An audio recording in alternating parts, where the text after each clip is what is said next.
ар бир нерсенин зекети бар экен. Ошол орозо дененин зекети экен. Сабырдуулуктун зекети бул орозо экен.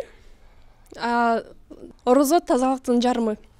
Ошондой эле ушул орозо айы биз тазаланып, күнөөлөрдөн арыланып, ушинтип таза болобуз. Анан ушу орозодо мисалы орозодо же башка айда урушуп кетишет го, бир туугандар же болбосо жанагындай адамдар же иштегендер.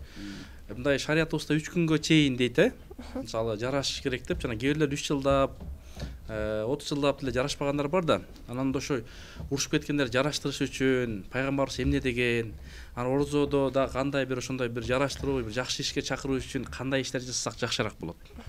Пайгамбарыбыз саллаллаху алейхи вассалам айткан экен, эгерде бирөө силерди урушка чакырса, силер айткыла мен орозо тутуучумун деп айткан экен. Анан деги эле ушул орозо айында биз көптөгөн соопторду жыйнап, топтоп алып, ушун өзүбүздүн калканыбызды толтурушубуз керек. Анан дагы да альхамдулилля азыр ушунчалык дин өнүгүп, биздин устаздарыбыз айтып берет да, бизди коммунизм убагында озузду насильно ачтырчу экен да, суу берипчи. Азыр бизде болсо кенен мен орозомун деп айта алабыз да. Ошого жеткирген, ушул убакка жеткирген Аллах Таалага чексиз шүгүрлөр жана мактоолор болсун.